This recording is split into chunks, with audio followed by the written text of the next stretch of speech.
My dear students, learning के perspective में हमने दो नए कॉन्सेप्ट लर्न किए. Number one, a concept of learning organisation, और दूसरा ऑर्गेनाइजेशन लर्निंग. लर्निंग ऑर्गेनाइजेशन के कॉन्सेप्ट में हमने ये कहा कि उसके 5 कंपोनेंट्स हैं, प्रोफेसर पीटर संजय का जो मॉडल है, और फिर उस पर रिसर्च की जा सकती है कि उन कंपोनेंट्स में से कौन से कंपोनेंट्स किस ऑर्गेनाइजेशंस में इंप्लीमेंटेड हैं और उसकी परफॉर्मेंस पर क्या इफेक्ट आ रहा है. वो एक रिसर्च क्वेश्चन भी हो सकता है. इसी तरह से ऑर्गेनाइजेशन लर्निंग के पर्सपेक्टिव में अब्जॉर्प्टिव कैपेसिटी का मॉडल आया था. डायनेमिक कैपेबिलिटी का मॉडल भी आ सकता है. वो एक दूसरी स्ट्रीम है रिसर्च की जो लर्निंग से अटैच है. तो लर्निंग ऑर्गेनाइजेशन के कॉन्सेप्ट को समझने के लिए हमने कहा था कि उसके 5 कंपोनेंट्स हैं: personal mastery, team building, mental model, shared vision और सिस्टम थिंकिंग. तो आइए फिर हम जरा मेंटल मॉडल को थोड़ा सा समझने की कोशिश करें कि what does that mean. What is that model which you have in the mind. मेरा ख्याल है आप सब मुझसे एग्री करेंगे कि हम में से हर शख्स अपने माइंड में अपनी एनवायरनमेंट और अपनी दुनिया के बारे में एक मॉडल बनाकर रखता है. उसकी वो रियलिटी है. That's what professor Peter Sanjay is talking here. That everybody, every person, every manager, every worker, every customer, every CEO, every human being has a mental model, and he explains how something works. How something works. अब bulb कैसे रोशन होता है, एक statement है. और मैं अगर आपसे सवाल करूं तो आप में से अगर 10 लोग बैठे हुए हैं तो 10 मुख्तलिफ जवाब आएंगे. आप अपनी थिंकिंग के मुताबिक उसका जवाब देंगे. वो जो आपकी थिंकिंग है, उस थिंकिंग के अंदर हम उसको कहते हैं कि आपके नॉलेज की एक स्कीम है, कॉन्सेप्ट्स का एक स्ट्रक्चर है, रियलिटी का एक नेटवर्क है, आपकी एक परसेप्शन है, आपकी एक इंट्यूशन है. आप उसके मुताबिक सोचकर हमें जवाब देते हैं. लेकिन आपके साथ बैठा हुआ आपका भाई, आपकी बहन, आपका फादर, आपकी मदर, क्या वो भी उसी तरह से सोचते हैं? ऐसा नहीं होता. Everybody has a different mental model. So this means, number 1, having a model in the mind is very important. उसके बगैर तो कोई काम नहीं होगा. नंबर 2, और अगर कंपनी में, फर्म में, ऑर्गेनाइजेशन में काम करते हुए हम काम के हवाले से बात हो रही है, प्रोडक्ट के हवाले से, कस्टमर नीड के हवाले से, प्रोडक्टिविटी के हवाले से एक कॉमन मेंटल मॉडल बना ले लर्निंग ऑर्गेनाइजेशन, तभी बात बनेगी ना. एक कॉमन मेंटल मॉडल बना ले तो इसका मतलब यह होगा कि कस्टमर को सेटिस्फाई करने के लिए हमने एक कॉमन स्ट्रेटजी बना ली. वो स्ट्रेटजी, वो प्लान, वो हमारा एक कॉमन होगा. तो हम उसको कहेंगे कि अब ये एक कॉमन मेंटल मॉडल है, हमने इस विजन को सबसे शेयर कर लिया है. So it is an overarching term which includes the concept, which includes the framework, which includes the world view in your mind.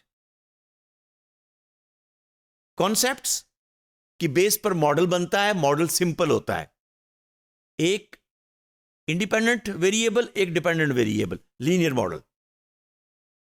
Framework में कई मॉडल्स हो सकते हैं, वो आपस में इंटरलिंक्ड होते हैं. वर्ल्ड व्यू, कई फ्रेमवर्क्स हैं दुनिया को देखने के लिए, कई पर्सपेक्टिव हैं रिसर्च करने के लिए. पढ़ते हैं ना आप, qualitative, quantitative, critical, interpretive, positivist. ये पर्सपेक्टिव है. राइट और रॉन्ग की बात नहीं हो रही, बात हो रही है वर्ल्ड व्यू की.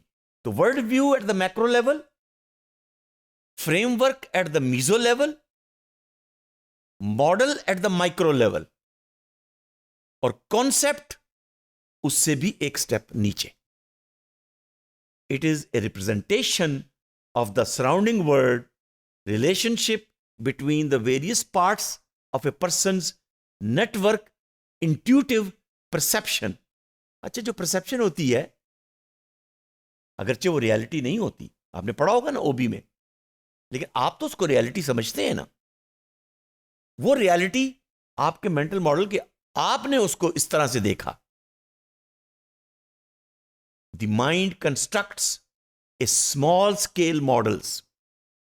इसलिए कि मॉडल जो है वो देखिए ना, एक इंडिपेंडेंट एक डिपेंडेंट, ऐसे होगा तो ऐसे होगा, बादल काले आ रहे हैं तो बारिश होगी, हवा ठंडी चल रही है तो कहीं बर्फ पड़, ये मॉडल है ना। How you anticipate the events, how you reason, how you explain, how you make argument. तो आपके माइंड में जो मॉडल होगा उसकी बेस पर आप आर्गुमेंट करेंगे।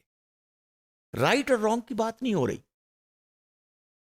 ये एक मॉडल है जो सराउंडिंग और वर्ल्ड व्यू के पर्सपेक्टिव में, देखिए ना, पाकिस्तान से बाहर आप जाते हैं, आराम से आप लाइन बना के खड़े हो जाते हैं।